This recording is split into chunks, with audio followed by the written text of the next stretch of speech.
All right, Anthony. If you want to go ahead and finish this out, verses 19 through 22 through 23, and go ahead and let the audience know, brother, what version you reading this from. All right, the version that I'm reading from is the English Standard Version. And here we go. Verse 19. But when Herod died, behold, an angel of the Lord appeared in a dream to Joseph in Egypt, saying, Rise, take the child and his mother, and go back to the land of Israel. For those who sought the child's life are dead. And he rose and took the child and his mother and went to the land of Israel. But when he heard that, and forgive me if I didn't pronounce this, I don't pronounce this right, but Archelaus was reigning over Judea in place of his father Herod. He was afraid to go there, and being warned in a dream, he withdrew to the district of Galilee, and he went and lived in a city called Nazareth. So that was spoken by the prophets might be fulfilled, that he would be called a Nazarene. Yep. Man. Mm-hmm. So yeah, we're seeing. So as we mentioned before, we're seeing the prophecy take place Mhm. uh, even further. It continuing here, and I had mentioned this is. I didn't want to say it outright because I wanted to wait until we actually read it, but the warning that came in the passages that precede the one that Anthony just read, it Mhm. talked about how God in a dream Joseph was told to leave, and he wind up fleeing to Egypt, and um, so much so for so long it was into King Herod's death. Now I don't know; it doesn't outright say it where like how his health was, obviously where he was in his lifespan, if he was an elderly man or if he was a middle-aged man and he happened to like die in his middle age. But I would only Mhm. imagine, considering how long certain people lived, he may have been up there in age. And Mhm. so it probably I would imagine it was a pretty long time.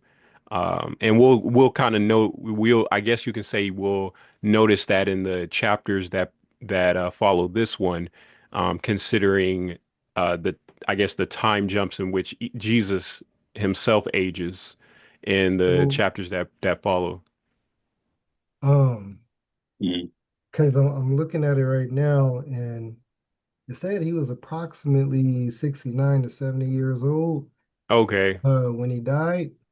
So, man, ah, dang, I don't recall it being specific on how old Jesus was when they left Hmm. Egypt. So I know it had to been a few years. Yeah. I Hmm. could probably try to look and see if I can find that. Yeah. Yeah, yeah, Yeah. yeah. I I the one thing was sticking out to me was, so I'm gonna pronounce it Archelaus. That's how I'm gonna Archelaus. pronounce That it. sounds better. Uh, so on my notes here, Archelaus is the son of King Herod, Mhm. right? Hmm. And the son just so happened to inherited his father's traits. So we can kind of understand Joseph and being afraid to be in Israel, right? Um, what I highlighted here says that his rule over Judea signaled that the Holy Family should settle elsewhere, and so Joseph led his family to resettle in the obscure Galilean village of Nazareth, where Joseph and Mary had previously lived. Matthew states that the decision in the book of Matthew states that the decision was a fulfillment of the prophecy, that the Messiah would be a Nazarene, right? Jesus Christ of Nazareth, Yeah. and I wanted to I wanted to bring that up, just for because this could be someone's first time being in this, right? And they're like, dude, who the heck is Archelaus, right? Hmm. So they know Archelaus is King Herod's son, happened to inherited father's traits, which you think about it, it just makes sure that the sins of the father was passed down to the son. Mhm. Like in this situation, Archelaus had that, had his father's traits, and I think I think it goes to show, right, that just by Joseph, I think, like it says right here, right, the angel of the Lord appeared in a dream to Joseph in Egypt, saying, "Get up, take the child and his mother, go to the land of Israel, because those who intended to kill the child are dead." Right? Like, Joe. I think at least, this theology, right, and I like to believe that when Joseph had that in a dream, right? I mean, you can only imagine, right? It says right here where he got up, took the child, and he entered the land of Israel. But then he was like, "Oh wait, Archelaus is king." I was like, "Dude, he's just as bad as his Hmm. freaking dad." Mm. Like, I'm like, we're not doing that. Yeah. We're not going to do that. So I can only imagine, like, right? Like it says in the notes, right, where that was signal to Joseph and his family, like, yeah, we have to settle. We have to go somewhere else, pal. Yeah. You Oh know, yeah. to which on top of that just correlates to fulfilling the prophecy. Because, dude, like I know if I was Joseph, I know I'd be like flabbergasted. Okay, I go like I'm gonna be like, excuse me, Mhm. like I'm gonna do it right, and then I'm like, wait a minute, who's ruling the land again? Yeah, no, brother. I'm gonna add in, and Mm. I just did the little research Uh-huh. quick. So Jesus had to been between the ages of 1 and 2 Mm-hmm. Hmm. as they were returning to the land of Israel. Okay. So So he was so so it was um like it was a little over a year that they were gone. okay. That we Okay. So King Herod, he was close to death. Yeah. It Well, doesn't I we know don't and we, they don't say how he died from what right, right. It exactly. So yeah, yeah. I mean it could have been natural causes. It could have been could have been his son uh overthrown. It, yeah, yeah, Mm. because I Yeah, I mean always thought of that's that. not uncommon for family to kill other family members just to inherit the throne. Mm. So that's not uncommon. So there's so many things that could have happened. But I'll say this too, for those who believe that free will doesn't exist, if I when I look at that passage and it says that Joseph was warned when he was thinking about going back, he could have chose to be like, you know what? I'm tired of all this moving. I'm just gonna go back and we're just gonna take our Right. chances. We're just gonna take our chances. I'm tired of all Mm. this moving. We're just gonna take our chances. And he would have, it's free will. You could have did what you wanted to do. But he Yeah. said, I gotta act one in the best interest of my family and be obedient. Let's get up out of here. Let's pack our bags. Let's get up out of here and head to Nazareth. I'm curious though, because Larry, you had mentioned in the notes that you have, Mm-hmm. it said of the obscure town of Nazareth. Does it go in detail? Because it mentions, I may be wrong, I may have mistaken what you said, but it said that Mary and Joseph lived there before. They resided there before. Yeah, so in my notes, it actually resides in let me go to it first in Luke 26, because it says, Joseph led his family to resettle in the obscure Galilean village of Nazareth, where Mm. Joseph and Mary had previously lived, which pops up in Luke 26, and I'm going there right now. Hmm. Hey, this is like you said, dude. This my Bible's so fresh. Oh yeah, you got to get them look, pages. You you gotta gotta you gotta gotta take it back to the days and do the little finger lick. you gotta get or get the they have I got I've seen one of my coworkers use it. It's like this wax that they use, and Oh, then I've for the seen pages that they use the before. wax, and then I've or you seen can get that the little before. finger. There's like this rubber finger you can get. And just, yeah, yeah. So so it says, well, what it tells me right here, because it says, Luke 1:26. In the 6th month, the angel Gabriel was sent by God to a town in Galilee called Nazareth. That's what it that's what the scripture says. And if you guys want me to to keep going, it says, to a virgin engaged to a man named Joseph of the Mhm. house of David. Um, what it says, and what I have right here in the notes portion, where has two things about 26. One, it says, refers to the announcement of Jesus's coming birth. It's being told from Mary's perspective. Um, Matthew in the book of Matthew was giving it from Joseph's vantage point, and then Luke was bringing up in Mary's Mm-hmm. point of view. Mm-hmm. Um, and then another part says right here where it says, in the 6th month of Elizabeth's pregnancy, Gabriel, the same angel who had appeared to Zechariah previously, was dispatched by God to Nazareth. This was a small village in Galilee, a region north of Judea and Samaria. So I get so as I'm reading it, it's just providing us like context. One about context, more context about Gabriel, and just another way that he was sent by God. Because for those that don't know, Gabriel was the messenger. He's the Mm-hmm. archangel of the messenger. For those that don't know, so um, same person that went to Zechariah, he was sent to go to Nazareth. And wow, and I just lost my place. Yeah, which was a small town in Galilee. So Nazareth was in Galilee, Mm-hmm. and it explains this Galilee as the northern region of Judea and Samaria. So it's bringing more context as to like where I guess just where Nazareth is in Galilee and where Galilee is at, and so on and so Mm-hmm. forth. So Yeah. I think one of the things too I would want to know, and it's just me diving in even deeper, because it uses the Bible I believe it to be very intentional in as far as the words that are used, and it uses the word obscure. And I would want to know like what about the town was all made obscure? obscure. Yeah, like the people, or are we talking geographically, as simple as geographically? Are we talking the people that were there?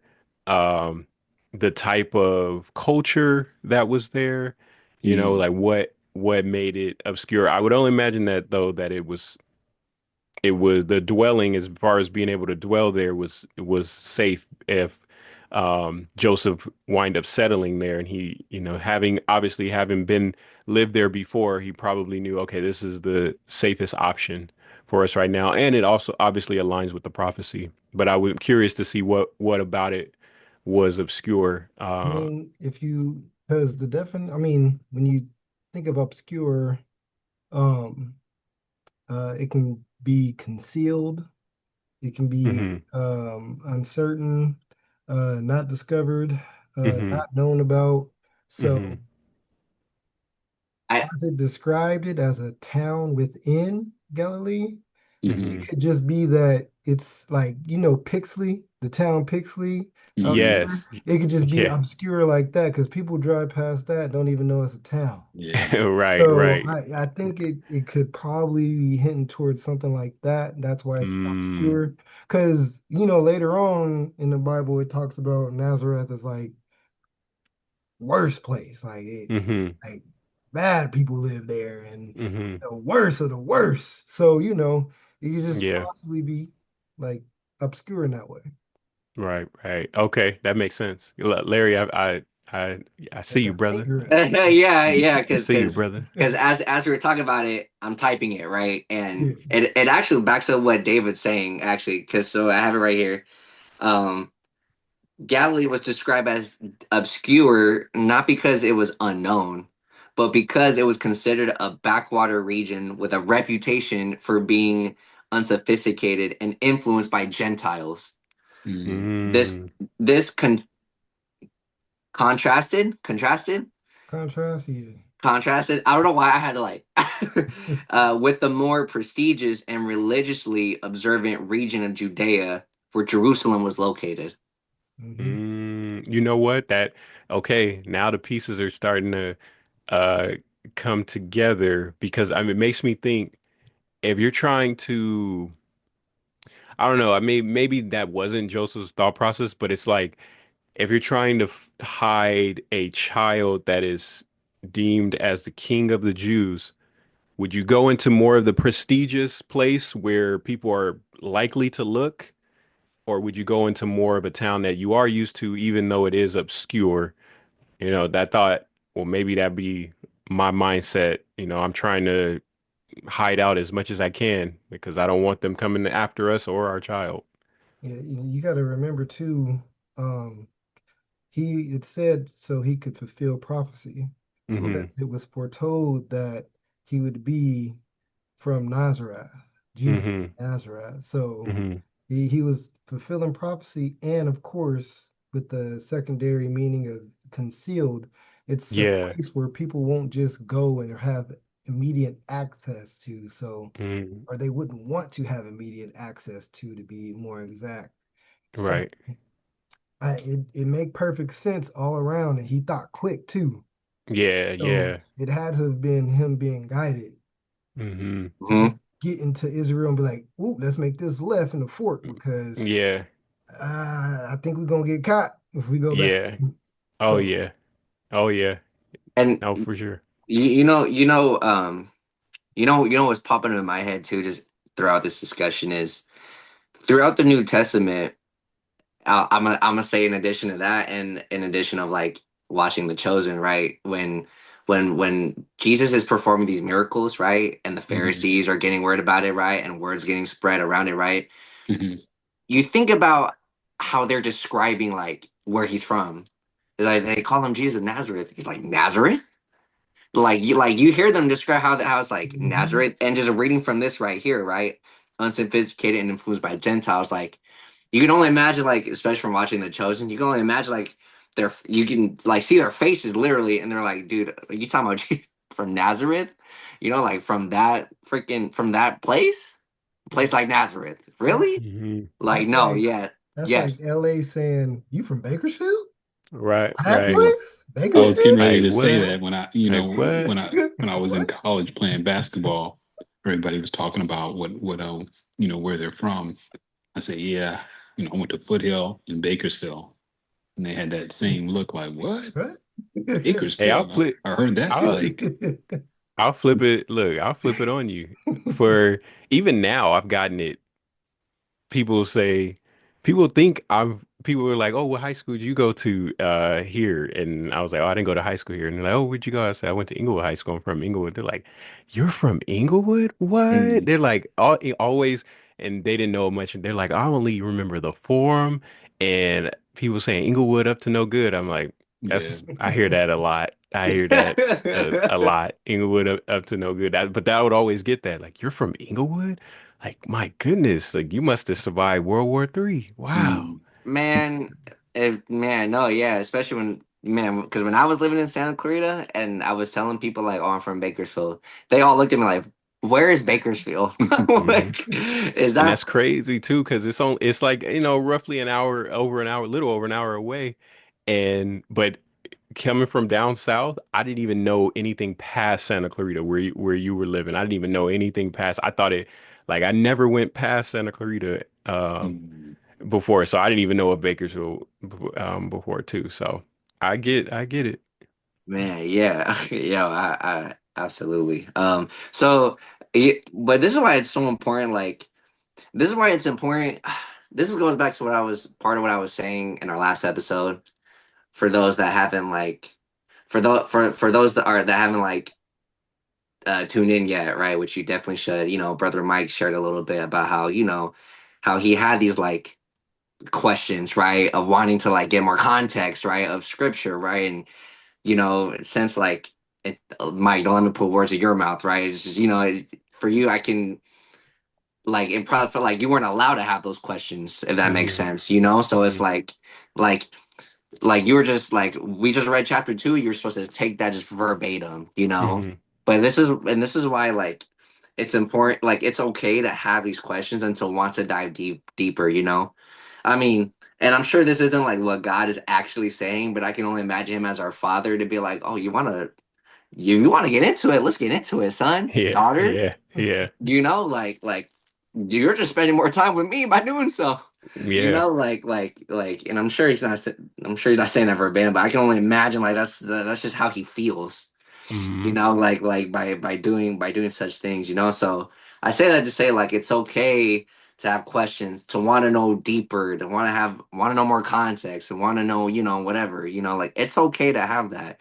you know, like, I'm sure the Lord is more than okay with, you know, allowing us to use the resource that He's created with us, you know. I mean, I don't know about AI, but like to Google, like the Google, Oh yeah. Yeah. to you know, use like Google to just to understand it better, you know, because you know, like when we understand truth, then we know it's truth, you know, like that's what. But I wanted to emphasize that, you know.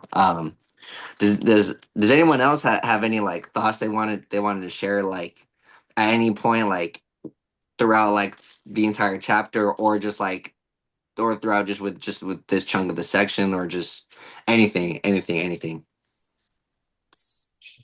I've said my piece. Go It's ahead. good, yeah.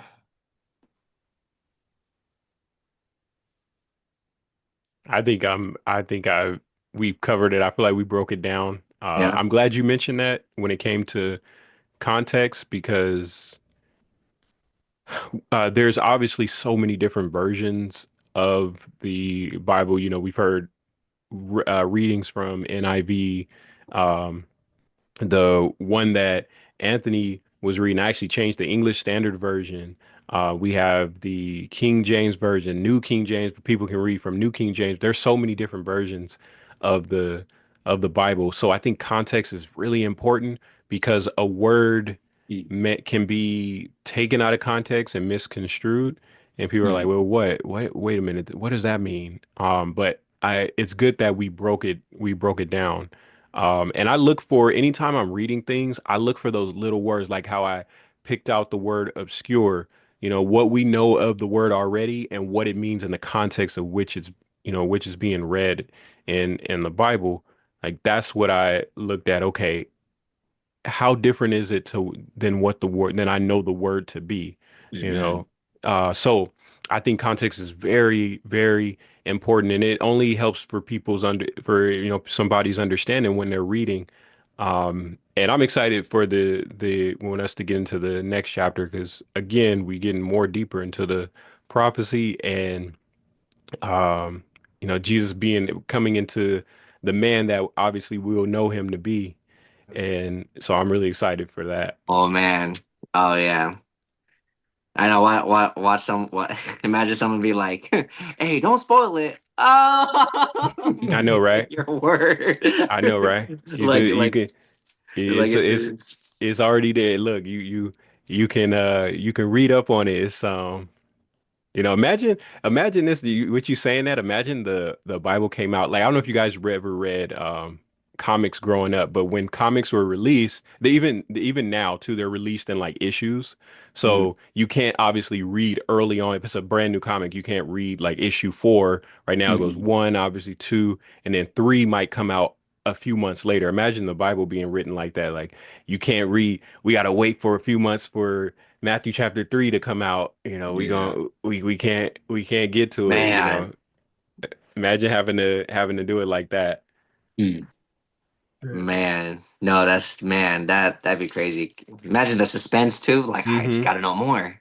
Yeah, Gotta know you more. You yeah, know, you're like, man, this Jesus, right? This Jesus, I want to hear a little bit more about him. Mhm. Absolutely. And you raise an amazing point, especially when hearing like us read different versions of the Bible, right? Like my version says in our section of the Return to Nazareth, right? The Christian Standard Bible version says how the angel appeared in a dream, right? But in like and I can't remember which version it was that we have where it said that warned, you know, Mhm. like they warned Joseph in a dream, right? Mhm. So like you said, like the just one wording could like give you a whole different like perspective on on Absolutely. on on just like what just a few verses like will tell you, you know. And I just no, that's really good. I guess if I have any closing statement to say, you know, I think it's I think it just really shows how much how far like obedience to God goes a long way, you know, like just staying just staying obedient, you know, even in the moments right in our lives, you know, because that's anywhere and everywhere in day to day, right, where Man, dude, it's hard. Where it's hard to be obedient, you know. But if we just when you just stay obedient to your heavenly Father, man, dude, this your greatness is gonna be on the other side as long as you're staying obedient, right? And you think about it too, the obedience. There's faith that comes with that obedience. And faith in the sense of, Lord, I trust you. You know, I trust you. You know, guide my steps. Where do you want to take me today? You know, where do you want me to go? Who do you want me to speak to? Who do you want me to, just allowing the Lord to take the reins of the keys to your life. You know, like one of the key things that could really improve your relationship with the Lord is literally just acting in obedience. Not saying it's easy. I'm not saying it's easy, because it can be hard at times. And I really want to emphasize that because it can really be hard at times. And that's just real. That's life. But just those who endure to the end, will be able to see um we'll be able to see the results. Shoot, Jesus endured for our suffering, because on ourselves, nah, brother, you would not have we couldn't have done that. We couldn't have Right. done that, you know. And so, I guess this kind of goes I guess me saying that goes towards like the believers and the non-believers, right? Like to the believers, just staying obedient with the Lord, man, dude. Even when you don't know where that's gonna go, where that's gonna look like, that's just staying in the obedience as Joseph became obedient by the angels that were sent by God, by Gabriel the messenger. You know how Joseph didn't ask no questions, didn't do that, but he stayed obedient. Okay, let's just do it. Let's just do it. Um, two now, I would say when it comes to this chapter to anyone that's even like wanting to know more about the Lord, chapter two just gives us chapters one and chapters two just give us more examples of just what a man of faith looks like, right? Because you're not all you're not always gonna know what's on the other side of the road of your life. Yeah. There has to be some sort of faith in that. There has to be some sort of trust, And where does that trust go to? Goes to the Lord. You just don't realize you place that trust in there. You know what I'm saying? So I'm just so that's what I'll say to that. That's what I'll say to that.